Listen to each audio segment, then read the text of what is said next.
I saw Barbie this week, and it is a really fun movie. I'm going to go over some initial thoughts on it, but the real meat of this review is actually going to be me reacting to somebody else's review of it. If you have been on the internet for the last couple days, you have probably heard that a certain Ben Shapiro has reviewed the movie for about 43 minutes, and so we're definitely going to get into that. So you've probably heard that this movie talks a lot about patriarchy, and that it is an explicitly feminist movie, and that's true. And like, I was actually just watching like a little earlier, Ryan George did one of his pitch meeting episodes for Barbie. He made the joke that they like literally hit you over the head with the message of patriarchy bad. But I think it was a little bit, I mean, it is very explicit, but I think it actually handled it quite interestingly. Because even though, like, when Barbie crosses over into the real world and meets the boardroom of Mattel and it's all men, where in Barbie Land, women are running everything, and she thought that she was there to like inspire women in the real world, and it turns out that men still run everything.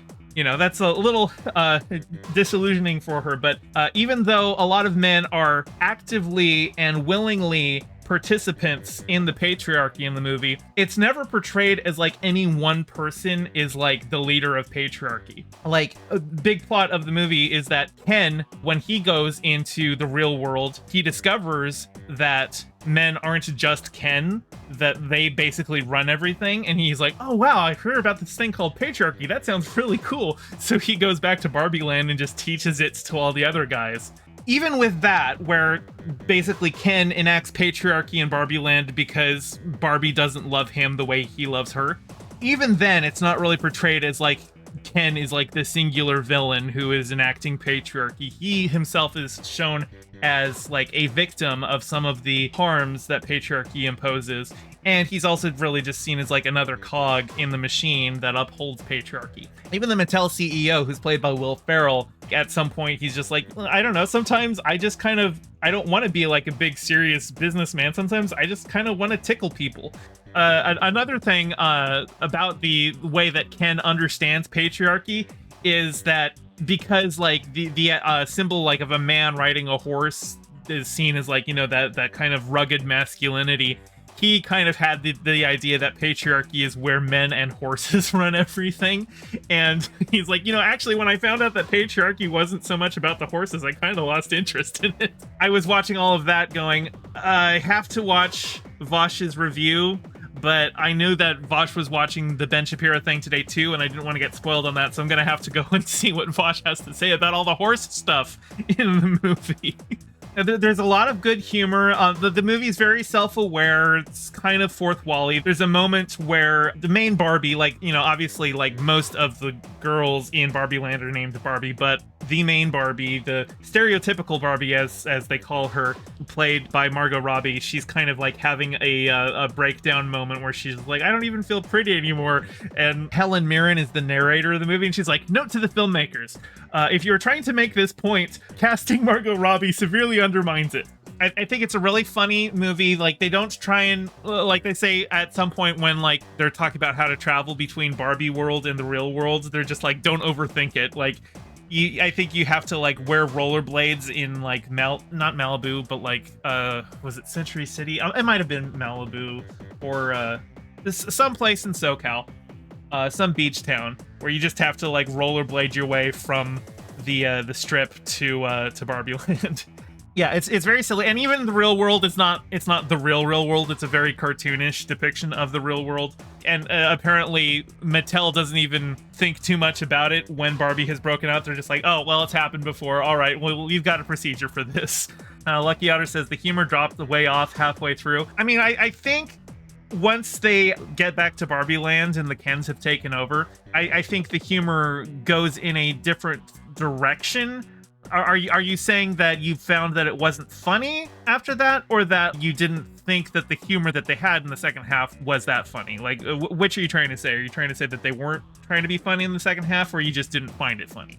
Anyway, I think it's a pretty good movie. I think some of the ways that it portrays feminism is pretty liberal, because like once the Barbies have like inoculated everyone against patriarchy and they go back and take over Barbie land, the Kens are just like, okay, but can like we have still some power? Because a lot of it was built on like, you know, the fragile masculinity, how the Kens feel superfluous because, you know, in the Barbie line of toys, Ken is basically an accessory.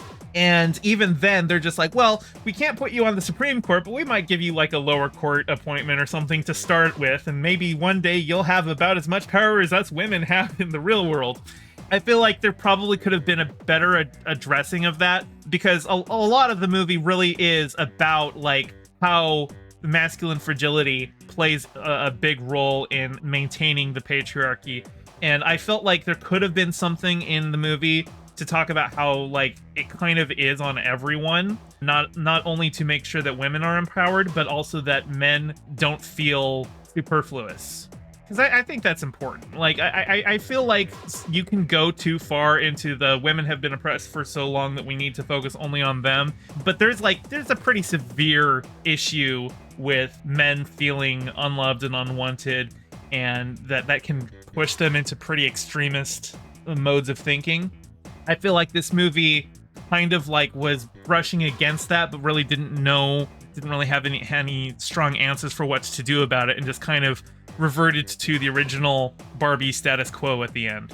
Lucky Otter says the Kens do start out as an underclass in Barbie land. Yeah, they absolutely do. Barbie even admits at the end that she had been deliberately neglecting Ken, that, you know, even though she doesn't really love him, they were boyfriend and girlfriend, and she had been like completely taking him for granted in all of that. And obviously her response then is to break up with him, which is fine. And I hope that Ken can find a meaning for his life outside of just Barbie.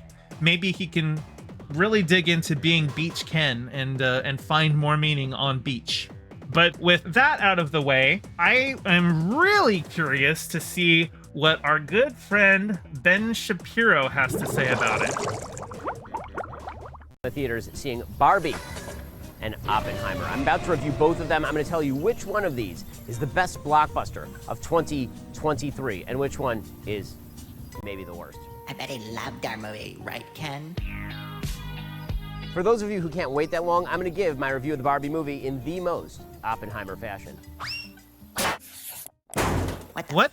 Right. What is this editing? Like, I don't watch Ben Shapiro, but like, spoiler, he only talks about Barbie. Yeah, I assume, because it says Ben Shapiro destroys the Barbie movie for 43 minutes. I assume he's not really talking about Oppenheimer, because that's not what we're here for. Oh no, he's burning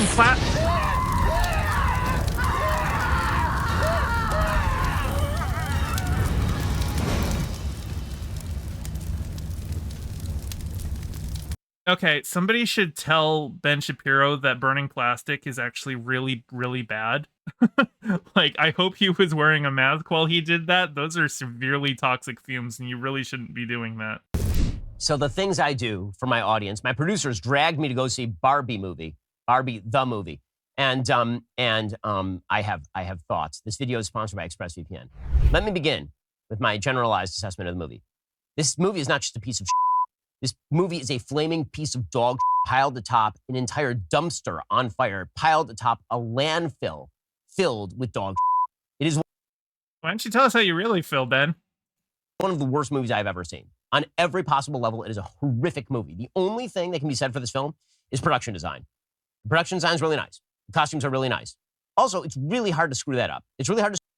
Well, I don't think it's really hard to screw that up. I think you could have made the movie look pretty bad. I think they did a lot of work into making this movie look great. That's one thing I didn't really talk about enough, is how good Barbie world looks, because like obviously everything is based on a toy, and like when they go to the beach, the sand is plastic. It's not actual sand that like sinks under their feet as they walk. It's just like a rigid thing, but it still looks good on camera. It doesn't look like you're zoomed in on a small piece of plastic or anything like that. Everything felt like it was like it didn't look like they just took like the toys and scaled them up so that they look cheap, but they still didn't look real. They looked like a heightened reality version of the toys. And I thought all of that looked really great. Screw that up because you literally have this to model after. All you have to do is this, but big. Okay, it's really not. You're just wrong there, Ben.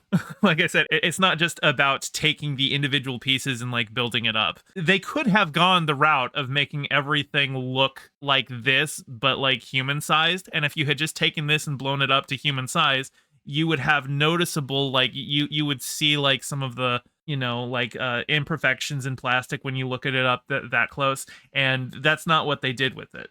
But put aside all of the beautiful costumes, which is there for the ladies, and all of the production design and the Barbie universe and all of that. Every joke that happens in this film happens basically within the first 45 seconds of the film.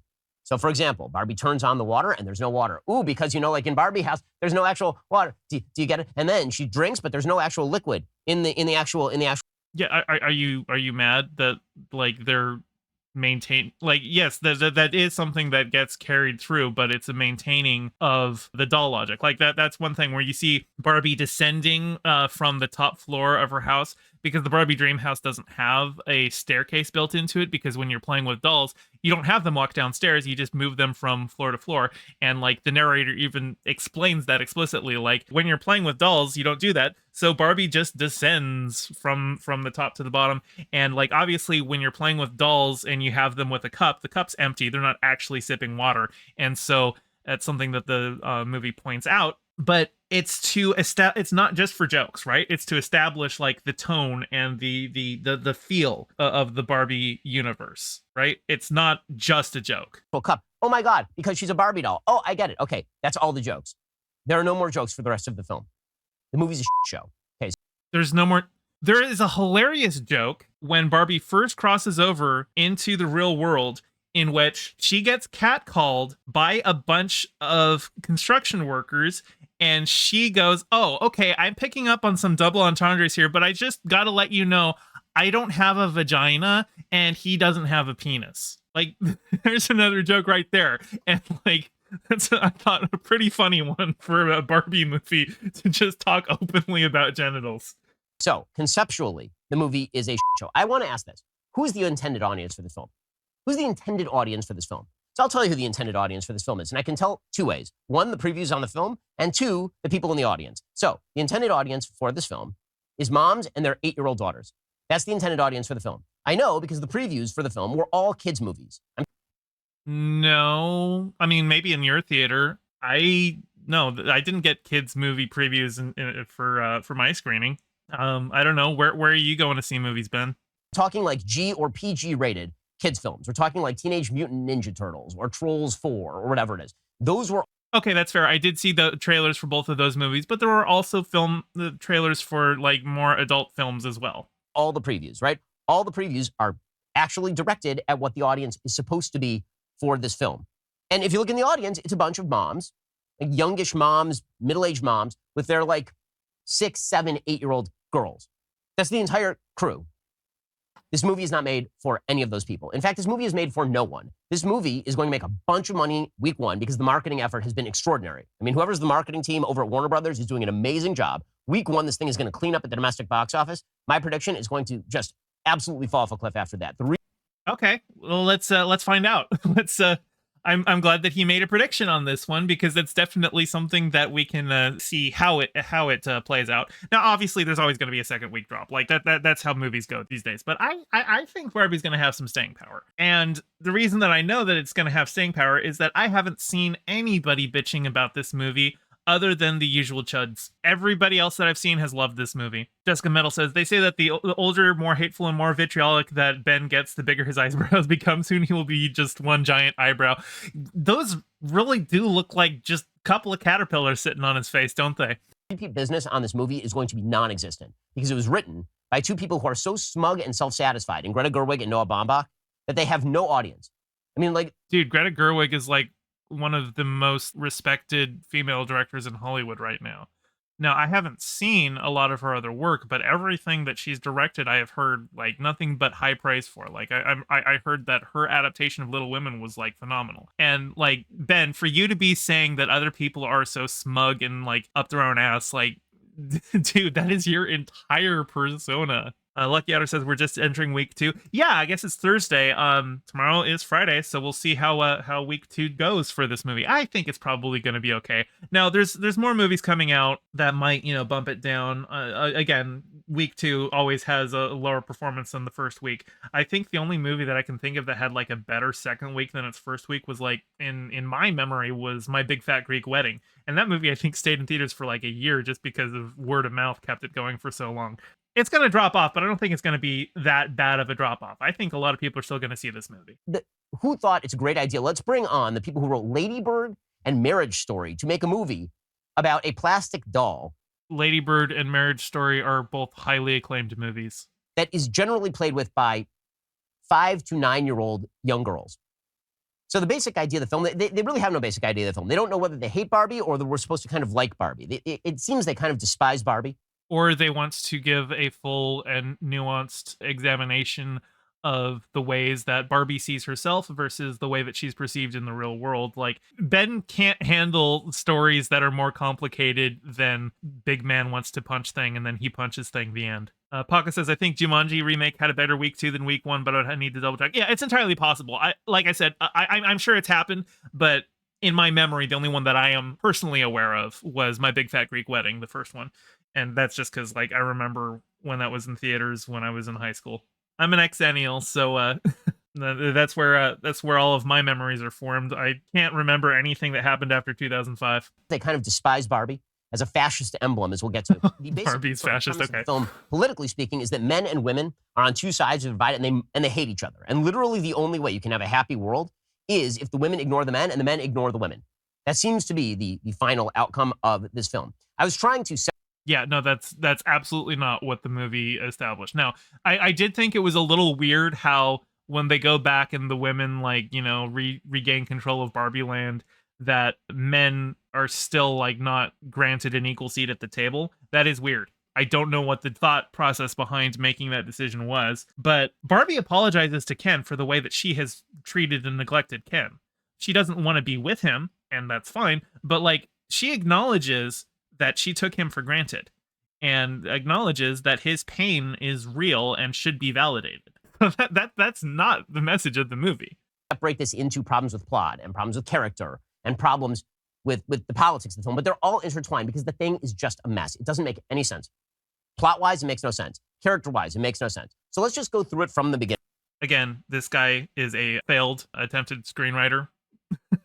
And from what I have heard, his book, like his fiction book was not very good. So I'm sure this guy is definitely who I should go to for understanding plot structure. Okay, there's gonna be lots of spoilers, but believe you me, I'm about to save you so much time because this movie is 2 hours. It feels like it is longer than the Wagnerian ring cycle. It does not end. Every scene is at least 2 minutes too long. Every single scene, every beat is 2 minutes too long. It is a bad film. Put aside the politics, like really. I was sitting there with a bunch of my producers. Is this going to be what it is for 43 minutes? Is he just going to keep saying, this is a bad film, I hate this film is incoherent, it's a bad film, I hate this film is incoherent? Because it feels like he's looping already, and we're only 4 minutes and 10 seconds in. I'm a little bit more political than my producers.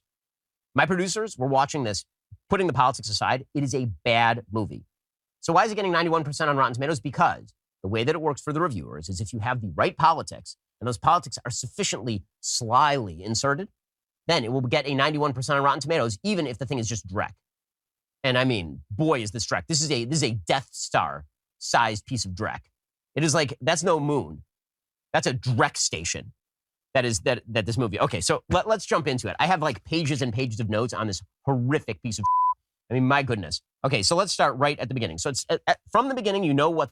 I'm actually surprised that Ben is swearing here more than I am, because I thought he was trying to, market himself to the quote unquote Judeo-Christian crowd.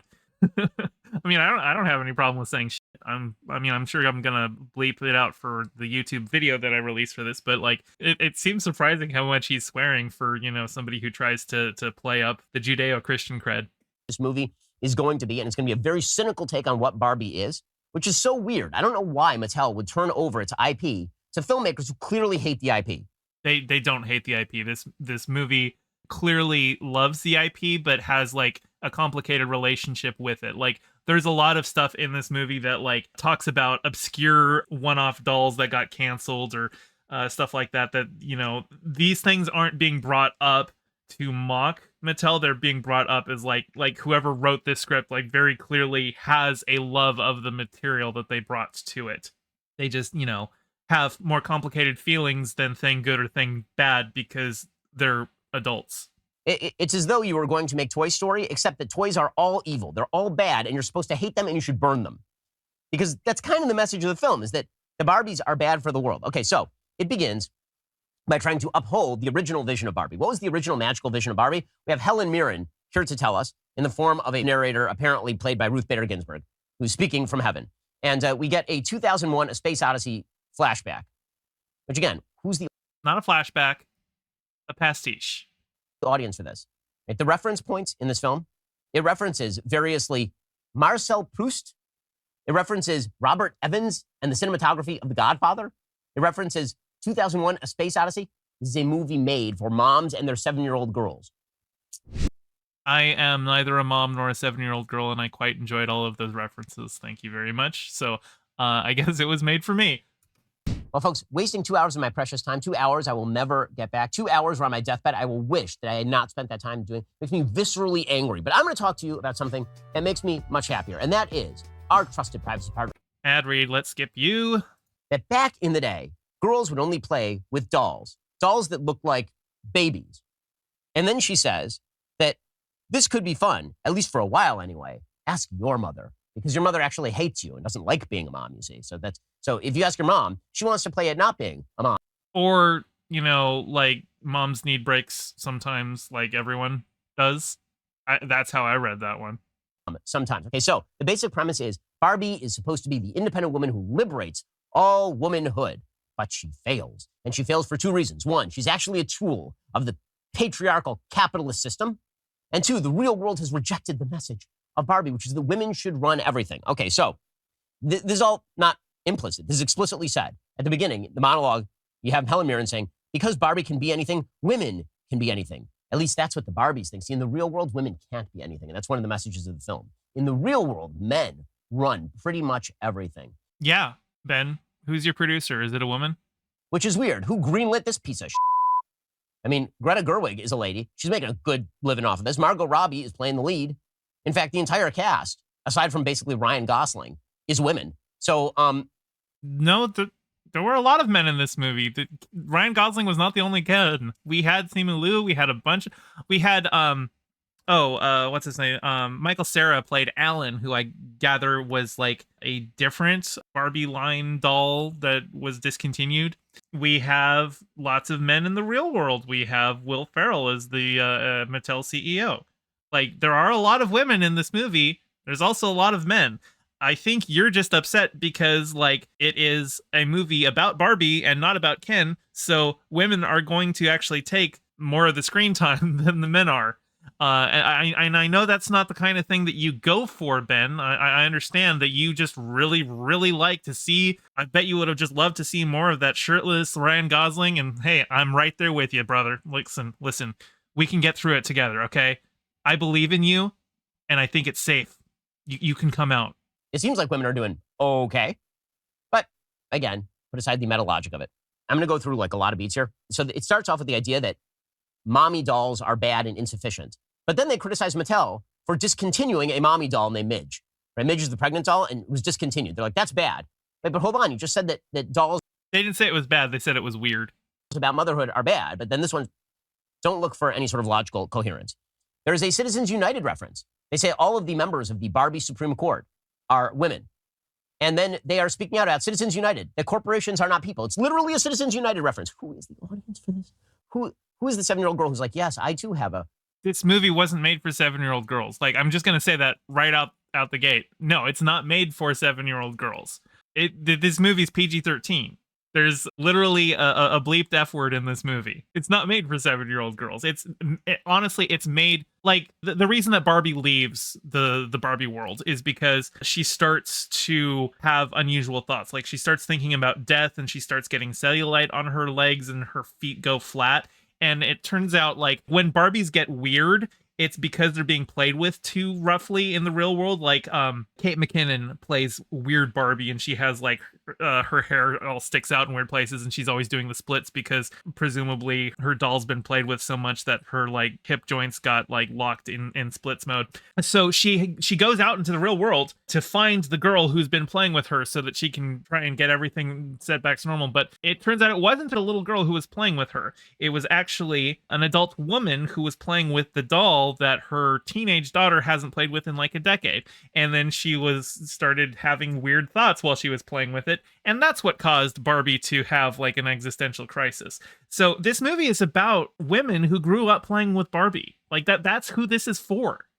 If there is a primary audience for it, it's that. The mom character in this movie, that is the kind of person that this movie is for. And Ben, there are millions of them, and they all watch movies. A very informed perspective on the Citizens United decision. And then they say that logic and feeling at the same time, it doesn't diminish us. It proves that we are more than, right? It's all propagandistic. And then it sets up the dichotomy. The dichotomy is that men and women are in complete and utter contradistinction in terms of their roles. So women only exist if they are completely free of men, and men only exist if they are completely free of women. And the problem for No, like obviously there was problems in the Barbie world because of that. Like the Kens didn't go and try and overthrow society because things were all working out just fine with them being separate like that. Like there's obvious problems with Barbie world as it existed in the beginning of the movie. And I still think once the women took over again, that they kind of like downplayed the fact that they had been neglecting the Kens so much. And, you know, they did say they weren't going to have any of the Kens on the Supreme Court, but they could get like a lower circuit thing. You know, it was very, very much like kind of poking fun at the whole like liberal idea of here's how we can help out the opposite sex get more power in society by not giving them that much power. The movie is fully aware of that. It's not presenting Barbie Land as the movie starts as a good place. It's obviously got its problems because of how superfluous and neglected the Kens feel. Ken, the problem is set up for Ken, is that Ken is dependent on Barbie, right? Because Ken is kind of secondary. And we also set up... Did he just he just said Ben, then corrected himself and said Ken? Oh, it's okay. Listen, after this movie, don't worry. You got to go home and just grind against the driest Dr. Wife you can find, I'm sure. Don't worry. She's there for you. At the very beginning, that Barbie doesn't like Ken. She finds Ken annoying. She finds Ken ridiculous, which, again, is sort of against the concept of Ken and Barbie. But the basic idea is that Barbie is an independent woman and Ken is completely superfluous. We then go to the beach, and there's a scene on the beach where the Kens are supposed to be the lifeguards, and the ladies are playing on the beach, and we get a series of gay masturbation jokes. Again, there's an audience for children. They're talking about beaching. Yeah, no, again, it's not a film for children, dude. I don't know why you keep harping on this. It is not a film for children. Like, I think it's probably okay for... I wouldn't take a 7-year-old to see this movie, first off. But, like, you know, like a 12-year-old, yeah, that's fine. But no, it's not. It's PG-13, Ben. It's not a film for children. They're talking about beaching each other off, right? There's a line where Ken says to another one of the Kens, I'm going to beat you off. Get it? Get it? You get it? Because it's like beat you off, but beach you off. And then they repeat that no less than 4 or 5 times. Yeah, it was a running gag in a scene. Like, that scene is in the trailer for the movie. It's kind of playing up the homoeroticism of Ken's. Because it's just such a great gay masturbation joke. You got to go for it. I mean, what else will the 7-year-old girls in the audience think if you don't go for the gay masturbation joke on the beach? Clearly. We get black female President Barbie because this is, of course, the greatest of all possible worlds. So Kamala Harris, the Barbie version, is the president of... Dude, not all black women are the same person. President Barbie felt nothing like Kamala Harris. She felt like a Barbie who was president. What the hell? That was actually really racist of you, man. I mean, I don't know why I'm surprised. Of course, Ben is a massive racist. The only black person he ever talks to is Candace Owens. The United States. And then we get the break, right? Then we get the actual plot point. Plot point number 1. Barbie has irrepressible thoughts of death. So again, at this point, you might be thinking to yourself, wait a second, isn't this a kid's movie? Isn't this supposed to be for a 7-year-old? No, you think that. You think it's supposed to be a kids movie made for 7-year-olds because you have absolutely no media literacy. You think that because it is a movie based on a toy that is for kids, that it therefore must be a movie for kids. Ben, the movie is PG-13. The trailers alone, having that beach off joke there, should immediately tell you that it's not a movie for kids. And he's just going to keep repeating that. I'm just gonna have to let it go when he says it again, because like I'm sure he's gonna just keep looping and repeating the same thing over and over again. And I sure don't want to, because we'll be here forever. But like, dude, you're just wrong here. Old girls? Nope. It's about existential angst over mortality. That's what this film is about. Now, again, interlaced through all of this is just more and more and more politics, right? One of the Barbies is a trans Barbie. And this is treated totally normally, as though this is a female Barbie. Yes, because she is a female Barbie. It's never even brought attention to that she's trans. Like, she's never called trans in the movie. She's just there as a Barbie. People could go into and out of that movie not even realizing that she's trans. You're just being a weird transphobe over it. With a voice, again, deeper than my own. Ben, that is not hard to have a voice deeper than your own, okay? This woman, this female, no, not, sorry. They want to say that this person is a female, even though they clearly have a voice deeper than mine. Yeah, dude, like, I don't know. Try some voice training. Maybe you could sound a little bit more masculine. Barbie starts to have these irrepressible thoughts of death. And this comes along with physical symptoms. Like, for example, her feet flatten out. Again, this is one of the few cute jokes in the movie, is that Barbie walks around, and just like a normal Barbie doll, when you take off the shoes, the feet are shaped like the shoe, like the high heel. But now she is turning into like a real world person, and so her feet collapse, right? And so she goes to see Weird Barbie. So Weird Barbie is a Barbie that has been played with too hard and has all the knowledge, not only about Barbie land, but also about the real world. And apparently there's a connection between the people playing with the Barbies and the Barbies. So if the people playing with the Barbies are sad, then the Barbies also get sad. Weird that this has only happened to Barbie, because it turns out that lots of people are sad and have played with Barbies for a very long time. But they address this, Ben, like, they talk about how Barbies have left Barbie world before to go out into the real worlds to like seek out people playing with them. Mattel even has like a protocol for this. When they find out that it's happened, they're like, okay, let's bring out the giant box so that we can get Barbie into the box again. It's been established that this is the thing that Mattel keeps having to deal with. that's the plot point. Fine. And again, the concept of like a Barbie that was played with too hard is very funny, because everybody has seen that before. And they somehow blow this. Somehow they make this into Did he just censor Barbie boobs? There's no nipples on those things. That's totally fine to show on YouTube. It's a silly joke. It's fine. Everybody has seen that before. And they somehow blow this. Somehow they make this into a not funny thing. So Weird Barbie is ugly, and she has bad makeup. Whoa. She's not ugly. Kate McKinnon is an attractive woman. She's got like comedic features to her, and she definitely plays up the crazy eyes. But I don't know anybody who thinks Kate McKinnon's ugly. She's got weird hair, and she's got, crayon drawn on her face. But like, I don't know, man. I mean, it doesn't matter to her if you think she's ugly. You're not her type. And all the rest of it. And she informs Barbie she has to go to the real world, and she has to find the person who is playing with her, and she has to make that person feel better, because that will heal the problem that she's having in Barbie land. Okay, so we have our plot point, right? We have the thing that's going to launch us off into the rest of the movie. And then it's just a complete mess from here on in. At least to this point, it's kind of dumb but coherent. From here on in, it makes no sense at all. Because you weren't paying attention, and because you wanted it to have a very simple plot like that, when it turns out it's actually a lot more complicated than that, because it's touching on some actual, real world issues that don't have simple solutions. Again, Kate McKinnon sets up the dichotomy that pretty much the makers of the film hate Barbie by suggesting that you can live in Fantasyland with Barbie, and you can take the Barbie shoe, or you can take Birkenstocks, right? You can become like a Portland lesbian, and you can learn about reality. That's going to be the choice that you have to make. But not before she makes a joke about Ken and wanting to see the nude blob he is packing under those pants.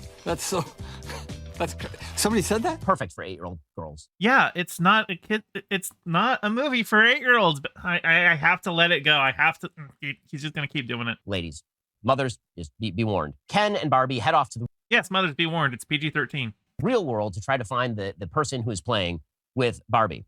And immediately upon arriving in the real world, Barbie is hit with an overwhelming tsunami of sexism. Like right away, boom. She walks in, and a bunch of men just leer at her and say, "Give us a smile, blondie." which is something that no one under the age of 70 has said to a woman in the recent past. Give us a smile, Blondie. Seriously? Aye. Yeah, no, nobody has ever asked a lady to smile.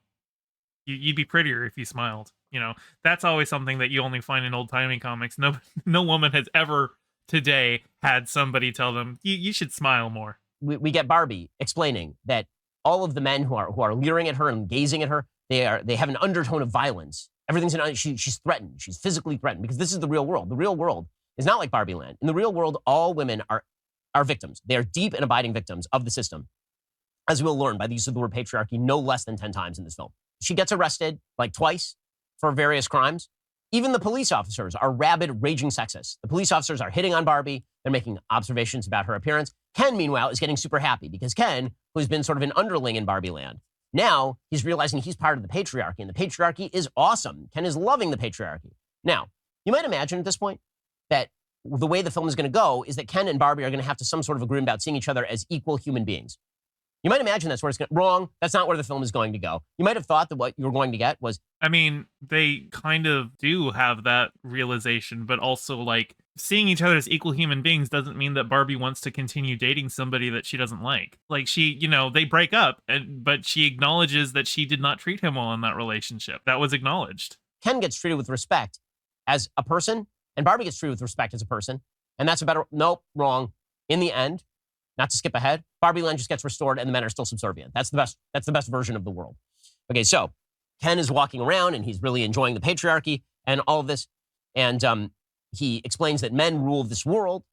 And he goes to Mattel and all the members of the board are men. By the way, I'd like to see a corporate breakdown of the Mattel board. I'll bet I can find it.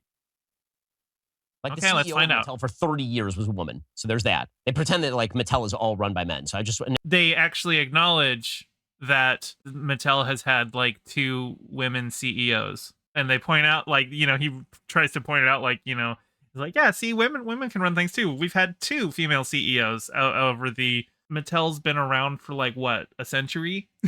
Now I want to know who's on the board. Okay, chairman and CEO is a dude. The board includes 1, 2, 3, 4, 5. It includes 5 women. So it's How many men? How many men are on the board? Like, obviously, like for the movie, it was making an exaggeration of like Barbie being something that's actually been run by men. But how many men are on that board, Ben? Are you gonna tell us that, or are you gonna leave that one out conveniently? 6 men and 5 women. Oh my God! But if I had paused like a second later, he would have answered it. Okay, fair enough. He answers it. That actually seems like a fairly even split. Clearly patriarchal domination. Just wanted to look that up just for the sake of, accuracy. Whenever I do these reviews, like, oh, you're taking the movie too seriously. The movie takes itself this seriously, guys. No, it really doesn't. Will Ferrell is the CEO of Mattel. You don't cast Will Ferrell as the CEO of Mattel if you're trying to make a serious point about that. Like, that's not taking yourself seriously. Will Ferrell is a human cartoon. It pretends to be a comedy, but it's taking itself super seriously. Fine. So it's all men at the top of Mattel, and they realize that Barbie and Ken have escaped Barbie Land. And this presents some sort of threat. What kind of threat? Because the writers are shitty, they don't bother explaining. They're just like, a threat. And Will Ferrell acts all weird and goofy, like Will Ferrell. And he's funny because it's Will Ferrell acting weird and goofy. But he's not funny because it's just Will Ferrell with no actual plot or dialogue to speak of, just being weird.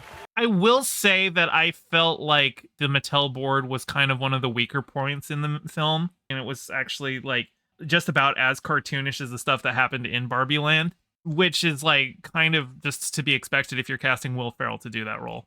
Honestly, a lot of the stuff that happened in the real world was just as cartoonish as in Barbie Land. But, obviously in the real world, there isn't a portal to Barbie world. So there was always going to have to be some kind of this isn't actually the real world kind of a thing. But I do feel like Will Ferrell, I felt like they didn't exactly know what point they were making with his character, or like once they had established him. Like in the first scene when they're establishing the Mattel board is all men, like that part kind of sells itself.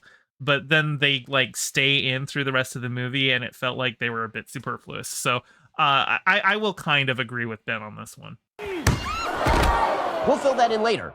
There's so many places in the script where it's basically like the writers they left a gap and they're like, we'll leave a couple asterisks, we'll fill it in later. And then later they got there and they're like, nah, We'll just skip right over it. Fine. So they figured they got to track down Barbie and Ken. Okay, meanwhile, No, actually, they figured they got to track down Barbie. They don't care about Ken. Barbie is trying to track down the girl who's playing with her, and she mistakenly thinks that it is a teenage girl who is playing with her and who is unhappy. And at this point, she receives a lecture from the teenage girl about how Barbie has ruined the world and actually is fascist. How Barbie is a sexualized capitalistic emblem. How Barbie has created unattainable feminine ideals. How Barbie is ruining the planet with rampant consumerism. You get like this full lecture right in the middle of the film. I should point out that this character, the teenage girl, is mostly portrayed as having like, she's, going through a teenage phase where, she's getting more explicitly political, but also she and her mom really don't see eye to eye on things. Like, you see her just like not paying attention to her mom when she gets dropped off. And this film is more about them connecting together. So she's not being portrayed as like the correct character. She is a sulky teenager who doesn't get on well with her mom and ends up reconnecting with her when they go into Barbie Land and save it from the patriarchy. She's wearing like all blacks and everything at the start of the movie, but by the end, she's wearing clothes that she picked up in Barbie Land. So she's, not portrayed as explicitly correct. She's portrayed as the kind of a person who would say those things about Barbie. It's truly awful. It's truly awful. She's called a fascist. By the way, it only sets up the only good line of the film. Truly, in my opinion, there's one good line in the film, and that is where Barbie is trying to contemplate whether she's a fascist or not. And she says, I don't control the railways or the flow of commerce. That was a funny joke. that was a funny joke. Now, there's only one problem with that line. As with the entire movie, there is no character consistency. Barbie is supposed to be an idiot bubblehead piece of plastic. No, she's not an idiot at any point. She's naive, but she's actually quite insightful. Like, once she gets into the real world, she immediately recognizes sexual harassment for what it is, and she doesn't like it. Like, somebody slaps her on the ass and she immediately decks them. She approaches some construction workers. Before seeing them, she assumes they're all going to be women because in her world, construction workers are all women. But then she sees them and they're all dudes, and they start catcalling her and objectifying her, and she immediately calls it out for what it is. And like, you even talked about this, and now you're saying, oh yeah, she's just some bubbly airhead. No, that's not how she's portrayed in this movie. From Barbie Land. How does she know what a fascist is? How does she know about the flow of commerce? Like, again, just in terms of character consistency, like characters who actually are the characters, makes no sense whatsoever. So, meanwhile, Ken is wandering around, enjoying the patriarchy more. Oh, by the way, this Ken right here, that's the actor who played Gravik. So that's actually, I noticed that, this is completely unrelated to this review, but this week I saw two things that had Jack Quaid in them and two things that had, I think, Kingsley Benadir is the name of the actor. Two things that had him in it. So that was kind of funny. More and more and more. And he keeps asking men about the patriarchy. And at one point he asks a dude about the patriarchy, and the guy says, well, that's not really the way that it works here anymore. He says, really? He says, no, it still works that way. We just hide it really well. Again, you can't even present the mild other side of the film. And this sort of what do you mean the other side of the film, that patriarchy doesn't exist? Because that's just objectively not true. Is he mad that this movie didn't give equal credence to right-wing viewpoints? I mean, of course he's mad because he's a right-winger, but like, Ben, if you want to see a right-wing movie, go make one. You guys have your own film studio. Nonsense continues. The first third of the film is about how Mattel is kind of bad for creating this fancy land. Second third of the film is about the real world evils of the patriarchy. Oh, the patriarchy. Oh, the patriarchy. Culminating in an idiotic line where one of the low-level members of Mattel is with the board, and Barbie is looking for a woman at the board. And the low-level man says, I'm a man with no power. Does that make me a woman? No, you can't parallel park. That's what makes you a woman. Okay? And in any case. Bazinga. Also, I can parallel park, but only because I have a backup camera on my car. That's what enables me to do it. I was never able to do it before then. I failed that part of my driver's test. We get here a few obscure jokes about Proust Barbie, because again, Noah Baumbach has to show that he wrote some of the script. He made a reference to Proust. Doesn't that make him clever? Ooh. Next, he will make a reference, I would assume, to Victor Hugo. Wow. Proust. Ooh. Idiots who think they're smart. It's total. Okay, then. Idiots who think they're. I just want to clip that. Idiots who think they're smart. Because that's Ben Shapiro to a T. Barbie escapes the Mattel building. They were going to package her up and they were going to send her back to Barbie Land. And she instead runs and she escapes the Mattel building. And she hooks up with America Ferrera. So America Whoa, she doesn't hook up, okay? Nobody has sex in this movie.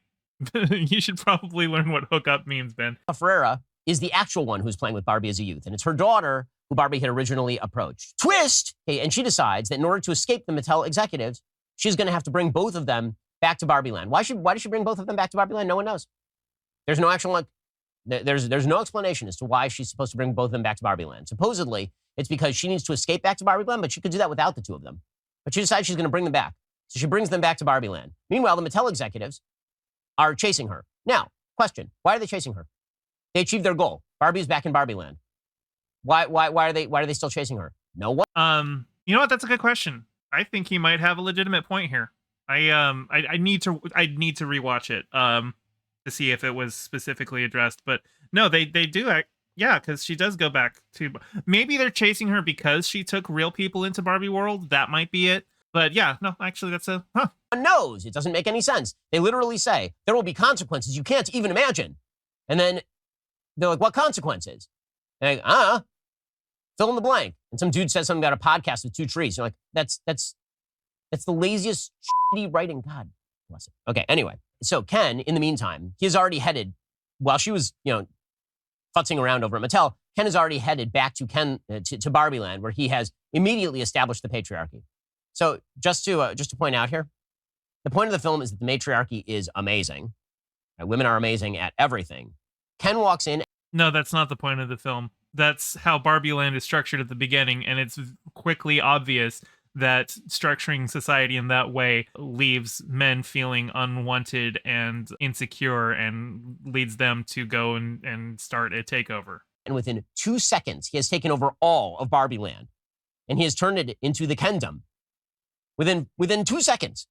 So apparently the women are so unbelievably competent and brilliant and great at everything over in Barbie Land that an idiot man walks in and takes over the whole place inside of 2 seconds. Fine. They're dolls. They're all toys. Fine. So he takes over the entire place. We later learn that's because the women, they didn't know what was coming. We later learned they didn't have immunity. And the way that they get immunity is by learning to hate the men. That's the way. No, it's by learning what it means to be a woman living under the patriarchy. When Ken instates the patriarchy, like all of the women there just think like it's some new idea. They haven't ever considered it before, and they don't really see the harm that it causes. And so yeah, it takes the real life woman, the one who caused the problems with Barbie, takes her giving a rant about what it means to live as a woman under patriarchy to snap them out of it. They have to learn to hate men. Okay, so Ken decides he's going to go back and he's going to establish his patriarchal system. We only learn this when Barbie heads back with America Ferrera and Random Daughter. And Ken immediately starts acting like the jerks in the patriarchy, right? He calls her baby. Oh, no. He calls her baby. The greatest of all insults. He calls her baby. And then America... Ben Shapiro is a baby. There it is. The greatest of all insults. He is a baby. America Ferrera is trying to explain to Barbie what exactly is going on. And she's like, it's just like the indigenous people and smallpox. They had no immunity. Howard Zinn wrote this script. So the ladies in Barbie Land had no immunity to the magic of the patriarchy, the magic. The women were seduced into... So just to point out here, the actual argument the movie is making is that if women enjoy men, it's because they have been brainwashed by the patriarchy. They make this message explicit. No, because you're conflating men with the patriarchy. That's like, that has been your central failure in analysis of this movie, is that you think women equals matriarchy and men equals patriarchy, when this movie is very explicitly saying that those systems don't work. In just a few minutes in the film. And when I say a few minutes, I mean several years, because this film took years off my life. It is long, it is boring, and it's terrible. Okay, so the Kens are about to perform... None of this makes any damn sense. Okay, the Kens are about to have a vote to change the Constitution. Why? To formally instate the patriarchy. Why? Ken literally just sees power. He's a fascist. What the f*** is he gonna vote for? To legitimize it. That's how takeovers of society typically happen. First comes the takeover, then they pass laws to make it more legitimate. Like, when the Nazis took over Germany in 1933, they didn't immediately enact the final solution. They had to legitimize themselves in law first. Why are they voting? Like, he sees power. Also, what is the breakdown demographically of the Kens and the Barbies? Are there as many Kens as Barbies? Because why would they hold a vote? The Kens appear to be in a minority in Barbie land. There are a lot more Barbies than Kens. So if that's the case, why even do the Democratic vote thing?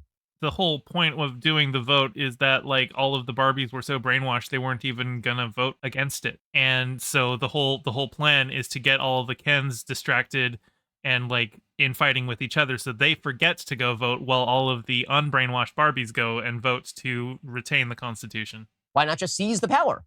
Because then you wouldn't have the rest of the dumb plot of this stupid film. So they decide they're going to hold the vote. And not only are they going to hold the vote, they're going to be very fair about it. They're going to hold it in 48 hours. They're going to hold it in a couple of days to make sure that the Barbies have time to actually form a counter plan. Why would they do that? No reason. Asterisk, asterisk, we'll fill it in later. Okay, so they decide they're going to hold this dumbass. They're dolls, then. Ken Shapiro over here with the biggest and the most wrinkliest of the plastic brains. Vote. And the Barbies learn about this, and Barbie is very depressed because Barbie realizes that all the other Barbies have been taken in by the patriarchy, and this is extremely bad. Now, here's one place where you have a serious continuity error in the film. So, Margot Robbie, who plays Barbie at the beginning, half the time she plays Barbie is kind of stiff like a doll, and half the time she plays Barbie is just kind of normal. And so now she plays it super stiff like a doll. She sits down, in kind of 90-degree position like a Barbie would, and she keels over in the 90-degree position. And it would be funny, except she hasn't been doing it the whole film. Again, the level of inconsistency and bad filmmaking here is just off the charts. They needed somebody to actually sit down with them and be an adult in the room, and no one was there. Did he expect Margot Robbie to have stiff arms the entire movie? Just to hold her hands flat? To actually stand on her tippy toes the whole time? Like, it's fine to have side gags. Like, I bet he hated it in the Lego movie when they went to a wide shot of a piece of the tower flying off, and they because it's a super wide shot, they use Duplos instead, and then like just a little piece comes off and like the physics change so that it's like actual like real world Legos instead of the in-universe the Lego physics.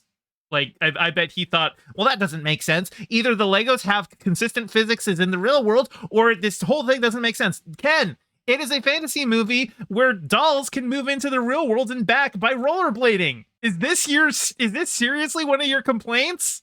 Yeah, Mixed Disney says maybe there's some cinematic language. Yeah.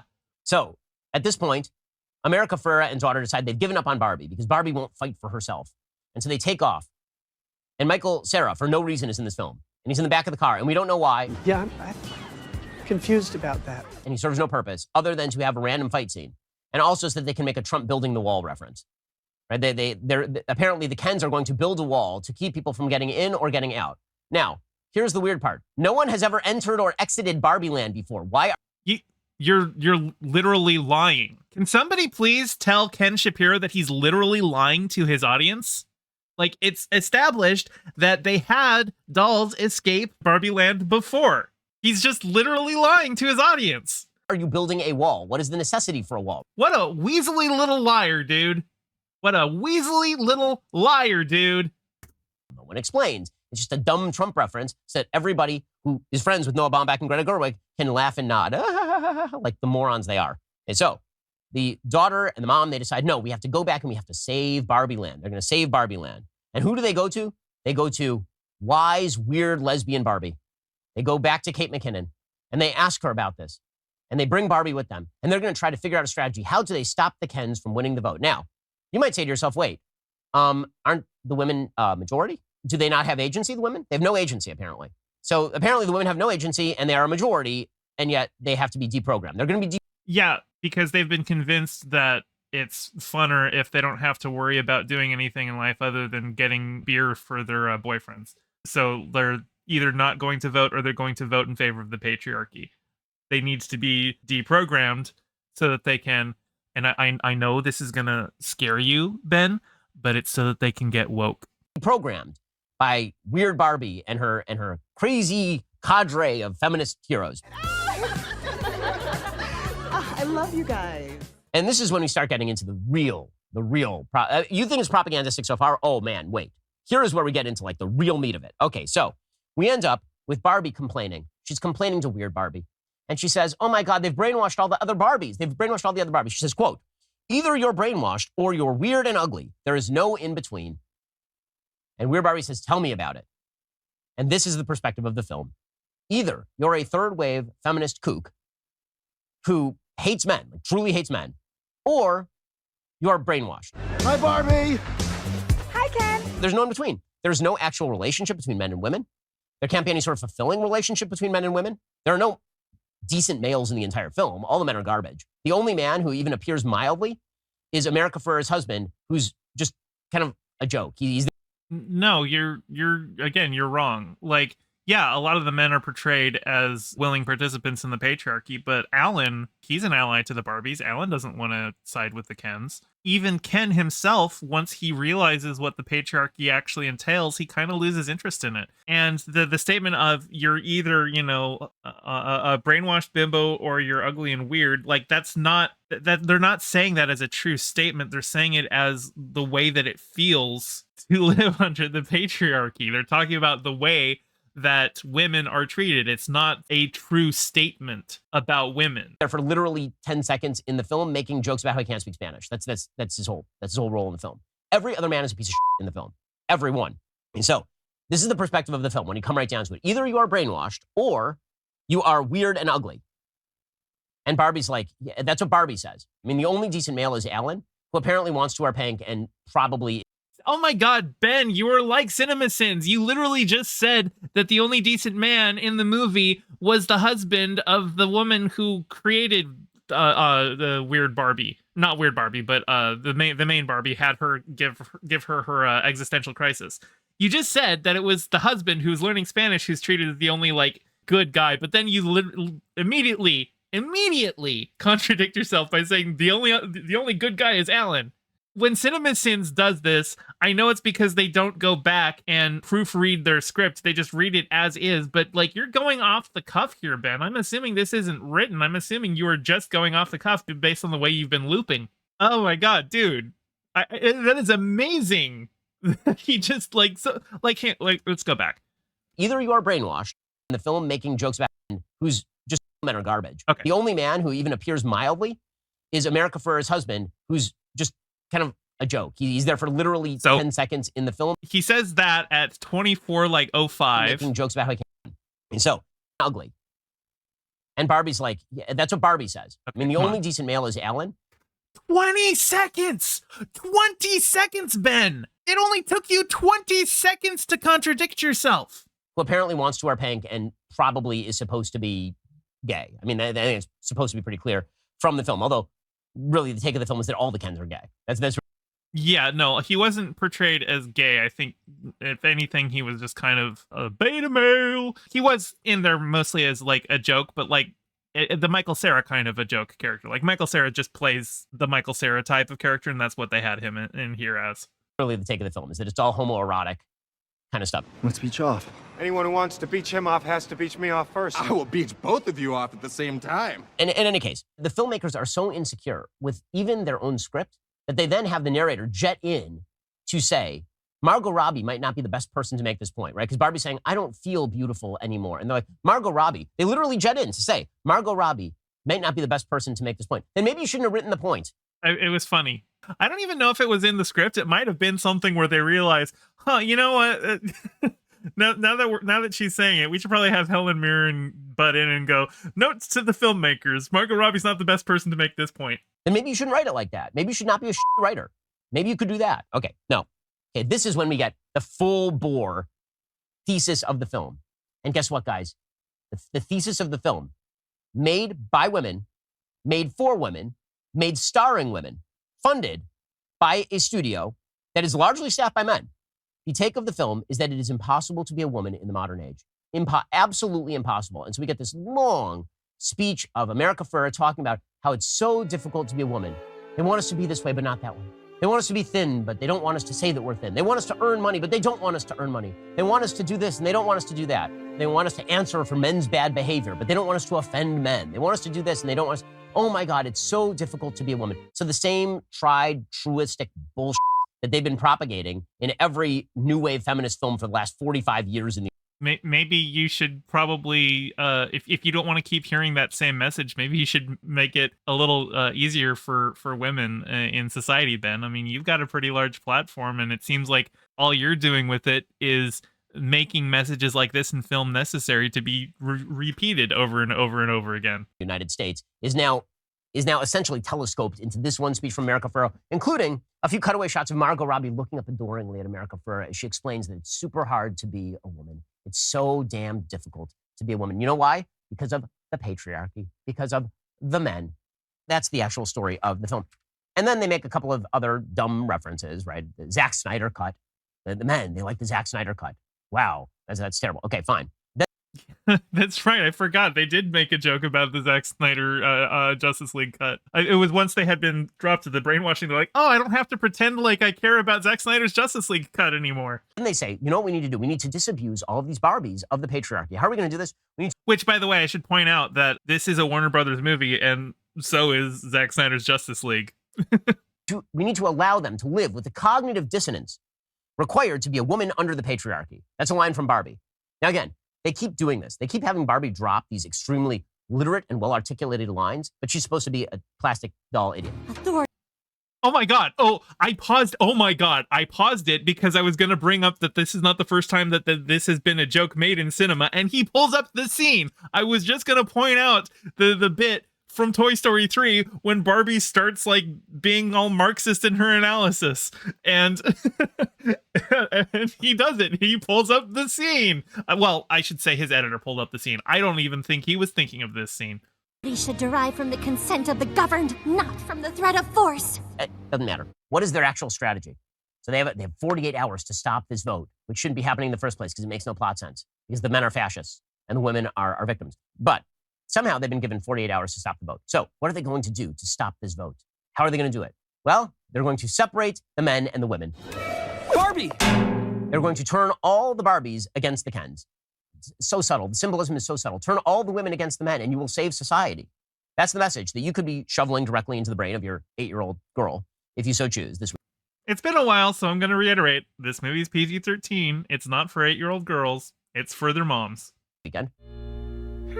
Maximum volume. So they literally say this: get the Barbies away from their Kens. How are they going to achieve this? Well, you're going to make the men complacent and then take their power. This is how women have achieved power. Now, let me just digress briefly here in how women actually achieved power in Western civilization. The answer is that they lobbied men and men gave it to them. That is the actual answer as to how women achieve power in Western civilization. There was some terrorism involved too. Let's not forget that suffragettes were actually engaging in violence to get that, Ben. Like, they got the vote because they were blowing shit up to get the vote. It wasn't just they asked nicely and the men placated them. The amendment to the Constitution that allowed women to vote was passed solely by men because women couldn't vote. It turns out there are a lot of good-hearted men out there who like women and who want women to be able to live lives that they want. Then how come they had to be pressured into doing that in the first place, Ben? Like, I agree, there are good-hearted men out there, but they're not in politics. It turns out that many of us are husbands and fathers. Many of us have daughters. Oh, that doesn't make you a good person, Ben. Some of the worst people on the planet are men who bring up how they have wives and mothers and daughters. He's literally doing the thing. He's like, I can't be racist. I've jerked off to black porn. Many of us love the people we're married to. It turns out that that actually describes a huge number of Western men, that we are not your enemies. And yet the entire premise of the movie is that what actually happened in the feminist movement is that women seized the power away from the men. I'm sorry to break it to you, ladies. It ain't true. It ain't true. This notion that women vote as a block is not true. Married women vote very much like their husbands, actually. Single women vote more like a block now than they did before. But it turns out that people... Oh, he's mad. Oh, he's seething. Oh, he's so mad. Nobody ever tell him that pussy can actually be wet and it's good. Like, he thinks he's got a really good thing with his doctor wife right now. That dry ass pussy. Nobody let him know. Let him have that one fantasy that he's got it as good as it's going to be. Are individuals, and some women vote one way and some men vote another way. But again, the idea here is very simplistic: men versus women, battle royale. And that's what this literally turns into, a battle royale between the women and the men. But really, it's about getting the men to fight each other. They bring all the Barbies one by one. They distract them. They bring the Barbies in one by one, and they unbrainwash them. How do they unbrainwash them?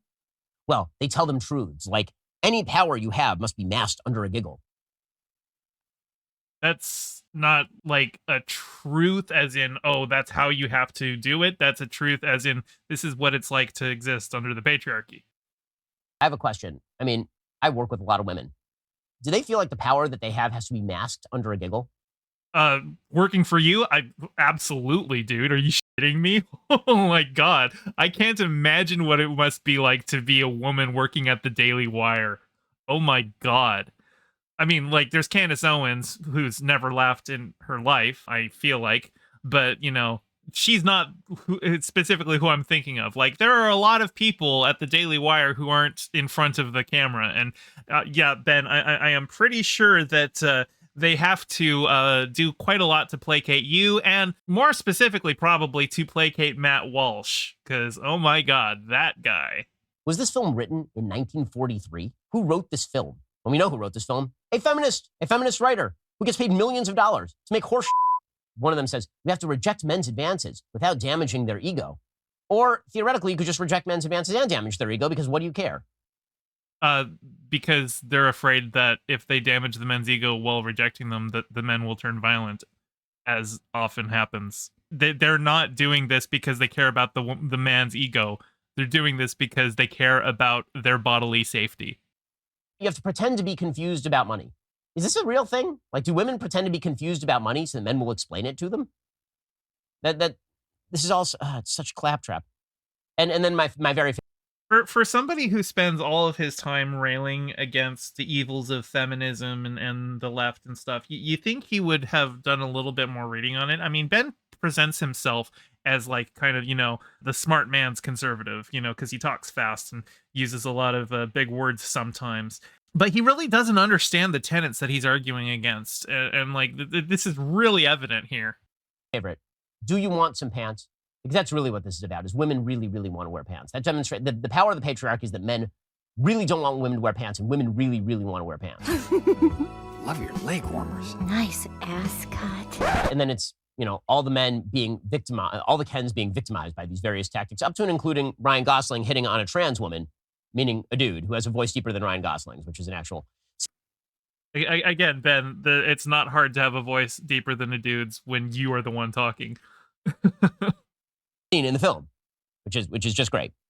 Okay, so then I don't even really need to address the transphobia. It's just the exact same transphobia that he brought up last time, that he brought up that there's a trans in the movie. Final step. Finally, the women have been disabused. So now they're going to play the ultimate prank. The ultimate prank is that they are going to turn the men against each other. How are they going to turn the men against each other? They're going to turn the men against each other by switching partners. They're going to get together, and Barbie is going to be with Ken, classic Barbie and classic Ken. They're going to be together, but then they're going to move on to the other Kens, and the Kens are going to start fighting each other over the ladies because they're going to switch over. Now, not to put too fine a point on this, but this makes no sense at all. You know what? Before I pause to address it, let's hear him out. How does this make no sense? Because guess what would happen if a bunch of beautiful women decided to switch to other men simultaneously? You know what the men would do? They would throw a party. So they turn. Oh, because all men are just unemotional. Just, I will anything that is hot in front of me. It doesn't matter at all that I have like an emotional attachment to a woman. None of that matters. Like, you are so pessimistic about how men actually are. Like, you're just telling on yourself here. Your doctor wife should see this and go, oh my god, does Candace Owens have a dry pussy too? I sure hope not. The men against each other. And then we get a 20-minute long segment of the Kens fighting each other using various implements ranging from like small bows and arrows with sticky cups at the end to tennis rackets. And that turns into a musical number.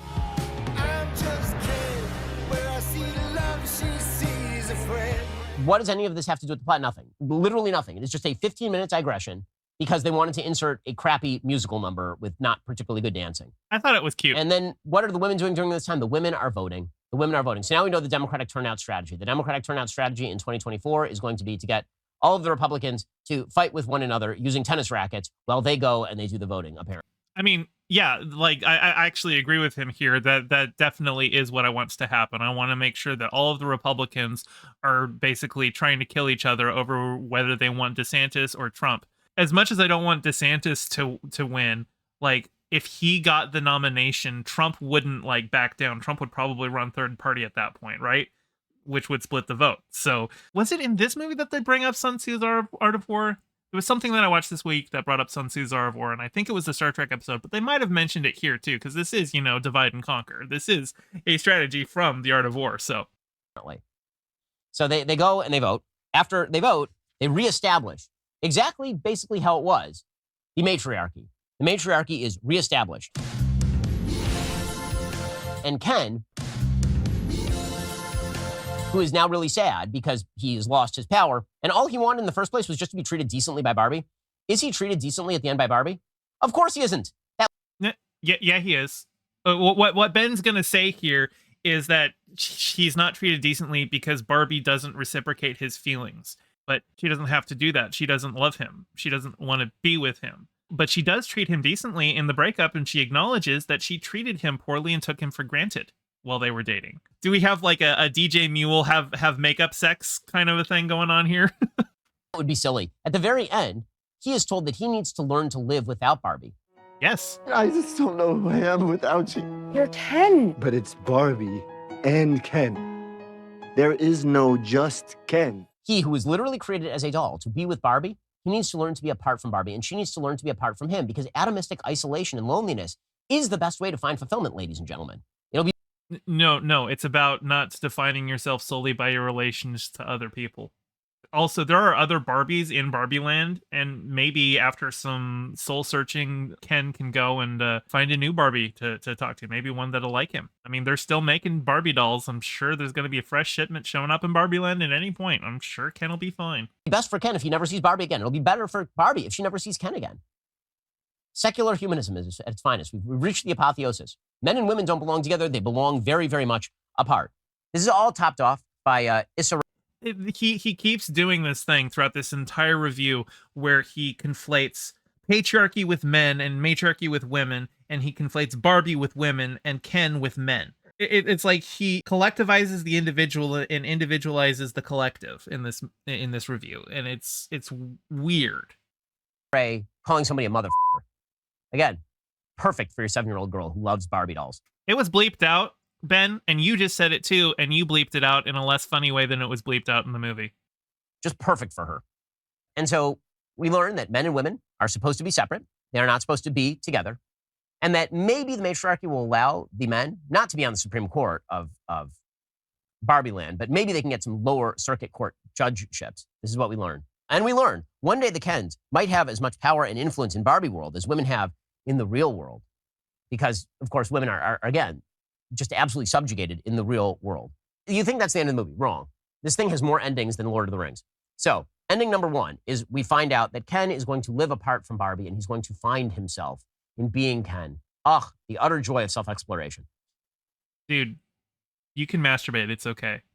You can do a little self-exploration. I'm pretty sure that it's not a breaking kosher to just crank one out on your own. Okay, it's okay. You can explore yourself. You can find out all the things about your body that your doctor wife doesn't make you feel.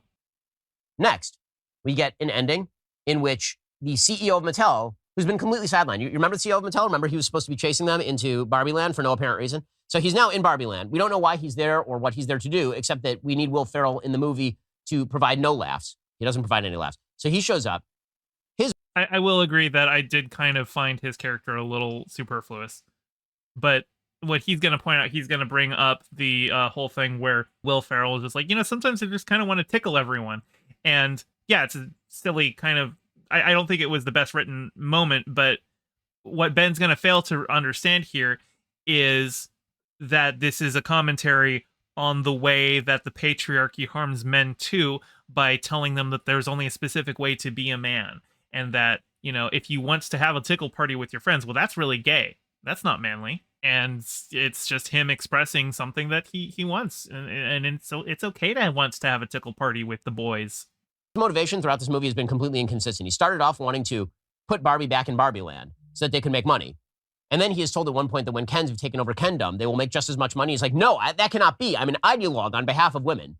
And then he arrives and he is told that America Ferrera wants to make ordinary Barbie, which, by the way, would sell Zero. Anyway, that will be profitable. And so now he wants to make ordinary Barbie because he's back to being uber capitalist, evil capitalist. He's making money off of Barbie because, again, Mattel are the bad guys, but they're also the good guys. But they're kind of the bad guys, but they're mostly the good, but they're a little bad.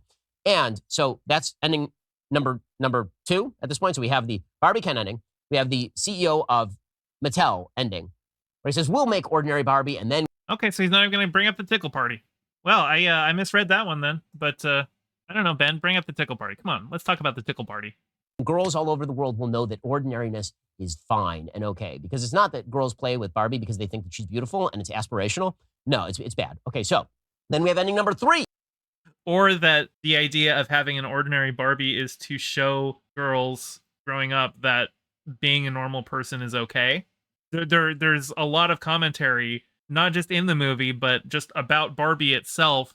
It's been in the zeitgeist for decades about the unrealistic body standards that Barbie gives people. Like, this is a long, studied phenomenon. And so the idea of making a Barbie who's just like a normal person who has like normal proportions. Now, like, actually, a lot of the issues with the way that Barbie is proportioned is because she's designed as a fashion doll. And so fabric at that scale is going to be a lot thicker and hang a lot heavier on a doll than it would on a human. And so Barbie has to be actually a lot more slender so that once the clothes are on her, they look like they fit like they're more on like an actual human. That's kind of the proportions that Barbie is built around.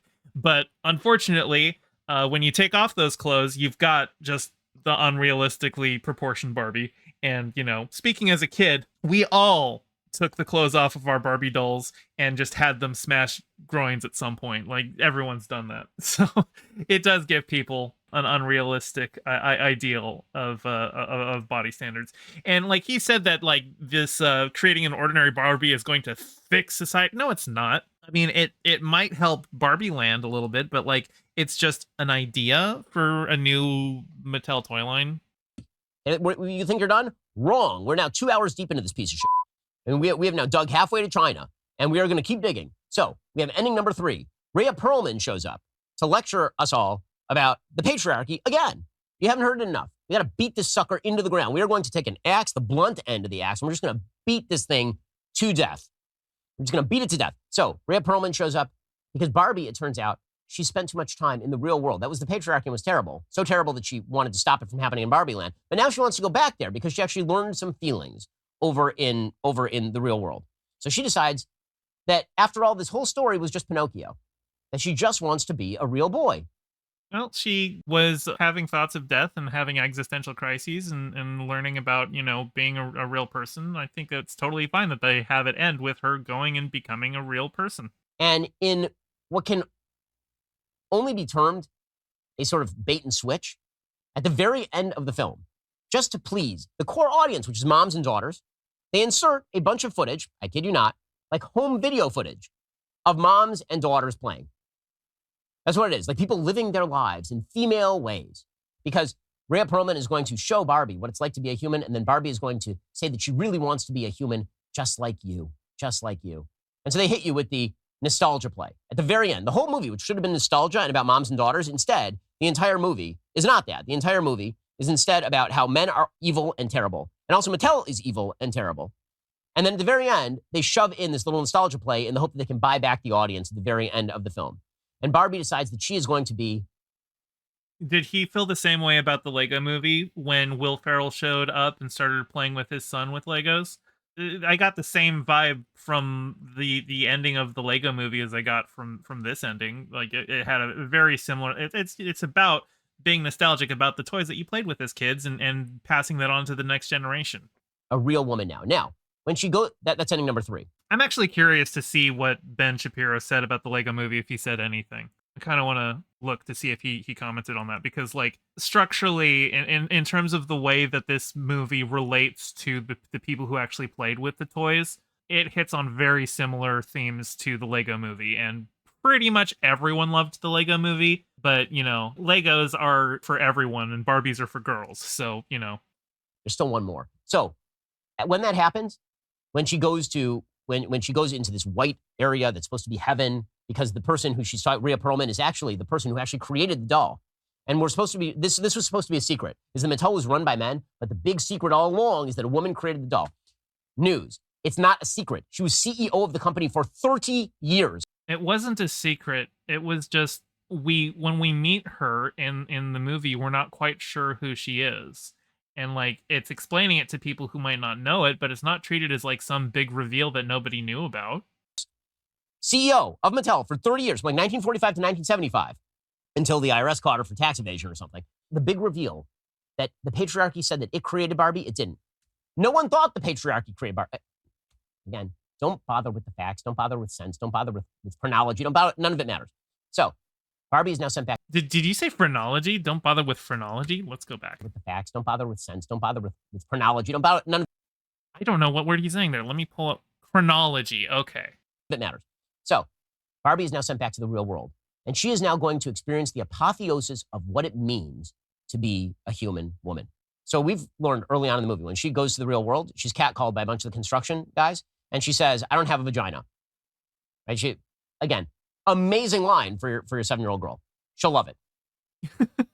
Oh, Ben, PG-13.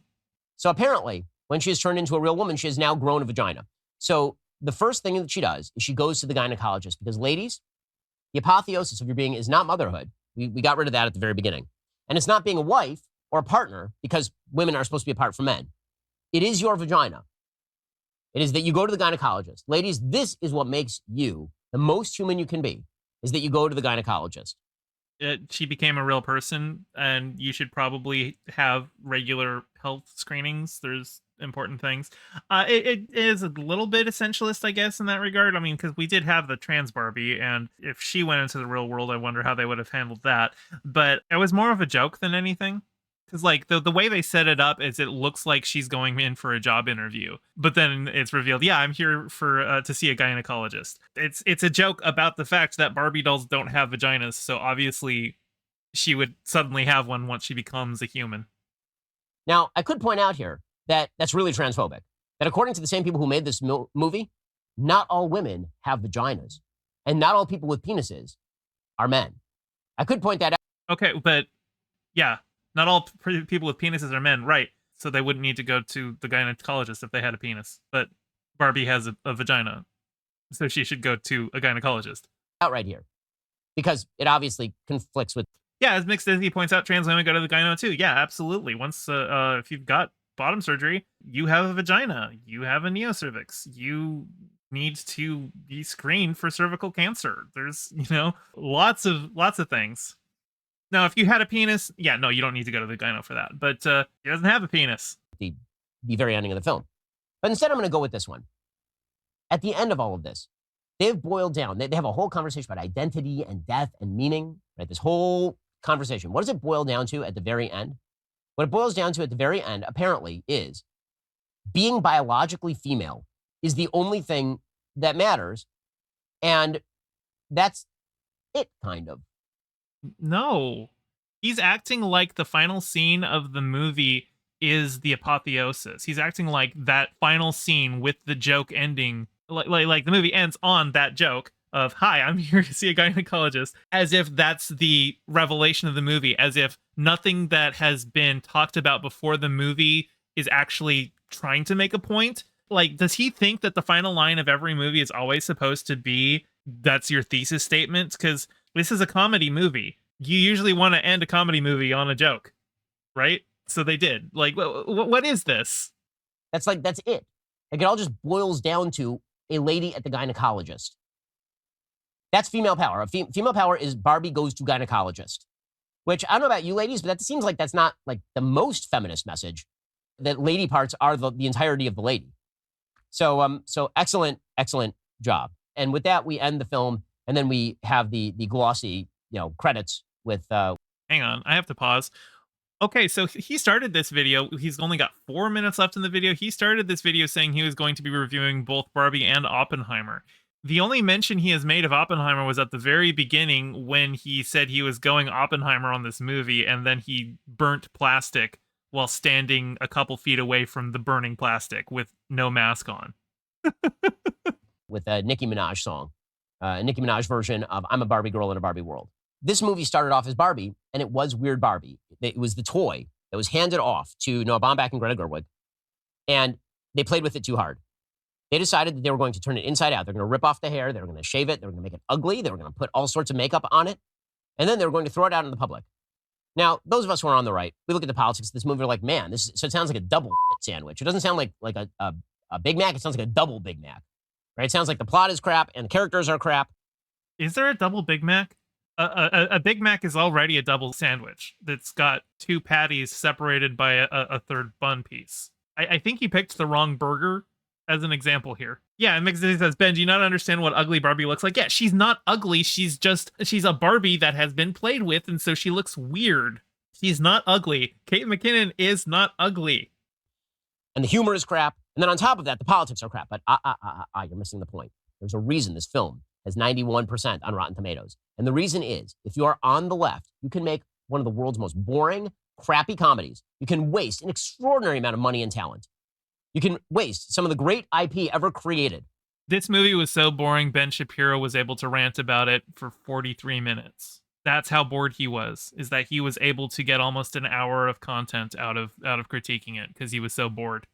But as long as you slather it in a bunch of warmed over glorious Steinem nonsense, the critics will just salivate over you. They'll pretend that this is an actual good movie. So here's my prediction in terms of market. The marketing campaign for this movie has been astonishingly good, right? If you walked into this movie and you knew nothing of what I just said, what would you think this movie is? You would think. Yeah, no, he's absolutely right, though. The marketing has been astonishing. And honestly, Oppenheimer has benefited from Barbie's marketing because people keep making the joke of, like, they look at Barbie's marketing and they're like, oh, the Oppenheimer marketing team has the opportunity to do the funniest thing ever. This movie was probably something like the Disney movie Enchanted, but with Barbie. It's going to be Barbie in Barbie Land, and then it's going to be Barbie in the real world, and it's going to be charming, and it's going to be funny, and it's going to be warm-hearted, and it's not going to be vicious and cynical, and it's not going to be what morons talk about at Hollywood cocktail parties. Ben, are you upset that something is vicious and cynical? I get that's not your jam. You're neither of those things, right? It's just going to be fun. It's going to be a place where a mom might be able to take her 7-year-old or 8-year-old girl and enjoy themselves together. So he wanted this movie to be made for 7 and 8-year-olds, which I can, like, on some level understand. It's Barbie. Like, that's kind of what you might expect. But the marketing for this movie made it very clear that that's not who this is for. It was very obviously not just making a kid's movie. It was making a movie, like, analyzing, you know, the impact of Barbie and you know, all of the social aspects of that. Like, it was clear from the marketing that that's what it was going to be. And then walk out with their arms around each other. You might think that's what it was going to be. And undoubtedly, millions of moms and their daughters will think that. That's what you're seeing at the theaters. That's why you're seeing everybody wearing pink to the theaters. It's become like a Star Wars kind of thing, right? It's an actual cosplay of it. Yeah, it's fun. It's fun to go out and dress up for things. I have several pieces of Star Trek cosplay that I've worn out to Star Trek movies. It's fun. Number of moms who are going to take their daughters back to the theater week 2. Good luck with that.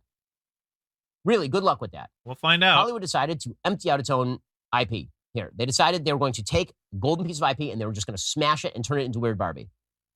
And I got to tell you, and this is going to have some ramifications for Barbie, the brand. I don't know why Barbie, the brand, would. Does he think that a Barbie movie that played it safe, that was just a fun, silly movie about Barbie, does he think that that would actually, like, be some... I wouldn't see that movie if it was just played straight.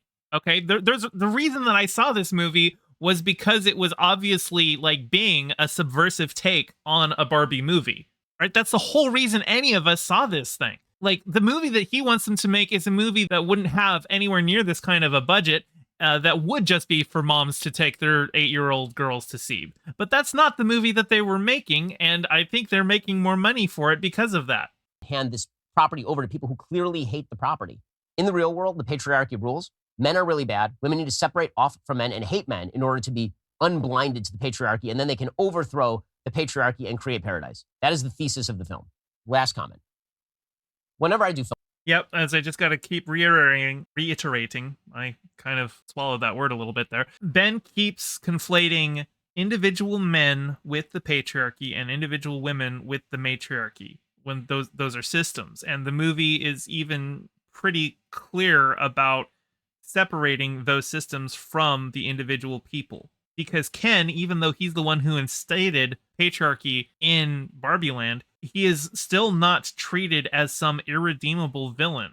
He is just treated as somebody else who is like a victim of this system. He's incapable of understanding that because he's a conservative, so he doesn't know the difference between individual and systemic because he believes in rugged individualism. Film reviews like this, lengthy film reviews of movies like this. The left is always like, why are you taking this so seriously? How dare you take this so seriously? Well, because this is a movie where hundreds of millions of dollars will be expended to get people to watch it. It has a heavily political message. It is explicitly designed to divide men from women.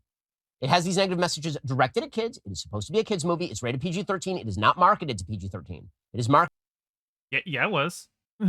What is he talking about? to PG. It is marketed to moms who are going to skip the PG-13 rating and bring their daughters there anyway. Dude, it was marketed to me, and I'm a 38-year-old cis man. Like, I saw the trailer and was like, I gotta see this movie. If you had told me there's gonna be a Barbie movie and you're really gonna want to see it, I would have been like, I'm gonna pass. I'm not gonna do that. It's the subversiveness that made me go and see it. It's a culturally relevant moment, a very culturally relevant moment. And so the entire left's attempts to play the face tattoo syndrome, watch as we take a piece of children's IP and wear its skin around like a mask, like Hannibal Lecter, and we notice it, and then they're like, you noticed it? You're obviously very upset. I find it upsetting when material that is based on children's IP and marketed to little girls actually ends up being angry feminist claptrap that Oh, he's upsetty spaghetti. alienates men from women, undermines basic human values. But basic human values is it undermining, Ben? I thought it was a fairly humanist film.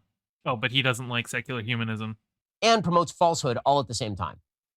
And I think a lot of people are going to have a right to be mad. So we'll see what the income trajectory of this film is. By the way, it's just going to die in China. The overseas market for this film, good luck with the Chinese Communist government. I mean, maybe. I don't know. Their kids in front of this sort of stuff. It is not going to happen. Final rating. I don't think how something performs in China is necessarily an indictment of a film, considering that they have to cut gay stuff out to play over in the Chinese market. I don't think that's a strong argument, Ben. It's not like you even actually support China at all.